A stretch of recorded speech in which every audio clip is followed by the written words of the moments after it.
Hi అండి, welcome to Prasanna's kitchen and vlogs. నేను 30 మందికైనా 40 మందికైనా 50 మందికైనా ఎలా చేస్తున్నానో, ఏమేమి చేస్తానో, ఆర్డర్ ఏమి ఇస్తారో అవన్నీ తీసుకునండి నేను వాళ్ళకి కావాల్సినవి చేసిస్తాను అనమాట. ఇది వచ్చేసి నాకు సప్త శనివారాలని వ్రతం స్టార్ట్ చేస్తున్నారు కదండి, 7 వార వ్రతాలు.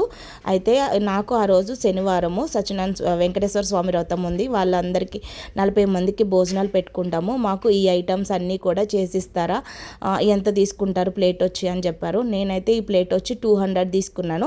ఈ ఐటమ్స్ వచ్చేసి ఒకటి బెండకాయ క్రిస్పీ బెండకాయ పల్లీలు వేసి, గుత్తి వంకాయ masala curry, bagara rice and మామిడికాయ పప్పు, టమాటా కొత్తిమీర పచ్చడి, అప్పడాలు, బూరెలు, గారెలు చూపిస్తున్నాను చూడండి. ఇక్కడ అన్ని సాంబారు ఇవన్నీ కూడా పెట్టానండి. నేనైతే ఇన్ని వెరైటీలు కలిపి ప్లేట్ వచ్చి 200 రూపీస్ తీసుకున్నాను అనమాట. ఎవరికైనా కావాలంటే ఇప్పుడు పూజలు వ్రతం వరలక్ష్మి వ్రతం కానీ, పూజలకు కానీ, బర్త్డేలకు కానీ, ఫంక్షన్స్ కానీ మీకు ఏది కావాలంటే అది నాన్ వెజ్ కానీ వెజ్ కానీ నేనైతే చేసిస్తానండి. ఒక 10 నెంబర్స్ నుంచి 100 150 నెంబర్స్ వరకు కూడా నేను చేసిస్తాను. ఇలాగైతే ఈరోజు 40 నెంబర్స్కి ఏమేమి వండాను అన్నది జస్ట్ చిన్న చిన్న క్లిప్స్ అయితే చూపిస్తున్నానండి. ఎందుకంటే నాకు అంత టైం లేదు. అయితే నాకు తోడుగా మా ఫ్రెండ్ అయితే వచ్చిందన్నమాట. తన హెల్ప్ తోటి నేనైతే ఈరోజు ఇలాగా ఇన్ని రకాల వంటలు అయితే వండేసాము. తనే కొంచెం చిన్నగా వీడియోస్ తీయమంటే తను తీసిందన్నమాట. నేను వేసుకుంటున్నాను. ఇక్కడ వచ్చేసి వడ చూసారా, ఉల్లిపాయలు, పచ్చిమిర్చి, అల్లం ముక్కలు ఇవన్నీ వేసి వడ ఇవ్వమన్నారు. మసాలా వడ కింద చాలా బాగుంటుంది. దాని కాంబినేషన్ కింద టమాటా కొత్తిమీర పచ్చడి తినొచ్చు, చాలా బాగుంటుంది. అండ్ రైస్లో కూడా చాలా బాగుంటుంది అన్నమాట.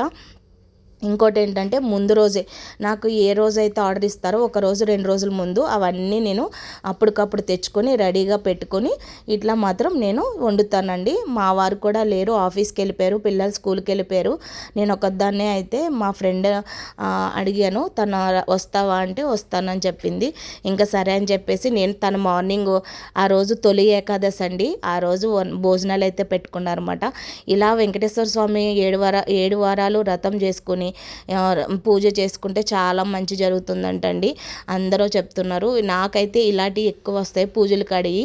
ఎందుకంటే దేవుడి కాడికి బాగా అన్ని వెరైటీలు చేయించుకోవచ్చు కదా, బాగుంటాయి. నేను వెజ్ నాన్ వెజ్ రెండూ చేస్తాను. కానీ నాకైతే ఎక్కువ ఇలాగ 7 వార వ్రతం కానీ, లేకపోతే సత్యనారాయణ స్వామి వ్రతం కానీ, గోప్రవేశం కానీ, లేదంటే బర్త్డే ఫంక్షన్స్ కానీ, లేదంటే ఇంట్లో ఏదైనా ఫంక్షన్ వడి బియ్యం కానీ, ఏదైనా ఫంక్షన్స్కి అలా వస్తూనే ఉంటాయండి. చాలామంది అడిగే క్వశ్చన్ ఏంటంటే, చెప్పేది ఏంటంటే, మీరు క్లౌడ్ కిచెన్ స్టార్ట్ చేయొచ్చు కదా మేడం, మీరు ఎందుకు ఇలా చేస్తున్నారు అని అంటున్నారు. క్లౌడ్ కిచెన్ స్టార్ట్ చేయాలంటే నాకు ఒక దాంతో సరిపోదు కదండి, అందుకని నేనైతే చేయలేకపోతున్నాను. ఇలా ఆర్డర్ ఎప్పుడు వస్తే అప్పుడు చేసేవడానికి చాలా ఈజీ ఉంటుంది నాకు. అందుకని చెప్పి ఇలాగ ఆర్డర్ అయితే తీసుకుంటాను అనమాట. వడ చూసారా, పెద్ద సైజే వేస్తున్నాను, కొంచెం పెద్ద సైజు. ఎందుకంటే మనం బయట ఇచ్చేది కాబట్టి ఇంట్లోకి అయితే చిన్నగా చేసుకున్న పర్వాలేదు, బయటకి ఇచ్చే ఒక వడ అయినా వేసుకుని తింటారు కాబట్టి ఇలా అయితే వడ. పప్పు బూర్లు, శనగపప్పుతోటి బూర్లు అయితే వేశాను. ఫుడ్ అంతా కూడా చాలా బాగుందంటండి ఆ రోజు. ఇలాగ వంట అయితే అయిపోయింది. అన్నీ వండేసినాక ఇలాగ ప్యాకింగ్ అయితే చేసేసాను. చూడండి, బూరెలు కానీ గారెలు కానీ అంటే ఒకటే బాక్స్లో వేసేసాను. ఇది వచ్చి మామిడికాయ పప్పు, ఇక్కడ వచ్చి టమాటా కొత్తిమీర పచ్చడి, ఈ 2 కీర అండ్ క్యారెట్ ఇచ్చిన, గుత్తి వంకాయ మసాలా కర్రీ, బెండకాయ పల్లీలు వేసి క్రిస్పీగా ఫ్రై చేశాను, సాంబారు అండ్ అప్పడాలు వేపుడు అండ్ బగారా రైసు.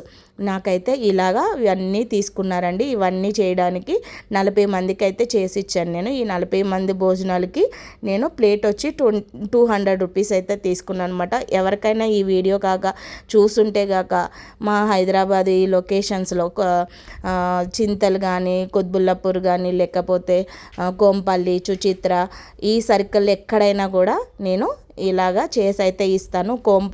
కుక్కట్పల్లి కూడా పార్సల్ వెళ్తాయండి. అంటే ఇది ఒక్కటే కాదు, స్నాక్స్ కూడా నేను చేస్తాను కాబట్టి స్నాక్స్ కూడా ఆర్డర్ తీసుకుని చేసిస్తాను, అప్పటికప్పుడు చేస్తాను అనమాట. చూడండి ఎంత ఫ్రెష్గా చేసిస్తాను. వీడియో కాక నచ్చినట్లయితే లైక్ చేయండి, షేర్ చేయండి, కామెంట్ చేయండి, ఛానల్ని సబ్స్క్రైబ్ చేసుకుని సపోర్ట్ అయితే చేయండి. ఈ అన్ని ఐటమ్స్లో మీకు ఏమి నచ్చినాయి అన్నది అది కూడా కామెంట్ చేసేయండి. తొలి ఏకాదశి రోజు గుడికి వెళ్ళి నేను వచ్చి తర్వాత కొన్ని ఐటమ్స్ ముందే గుడికి వెళ్ళకముందు వండేసుకుని తర్వాత వచ్చి ఇవన్నీ చేశాను.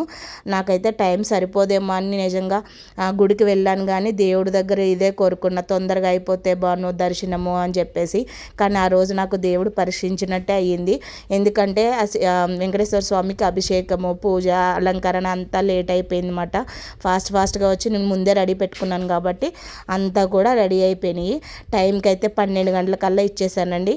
నిజంగా చాలా హ్యాపీగా ఉంది. నచ్చితే లైక్ చేయండి. Thank you.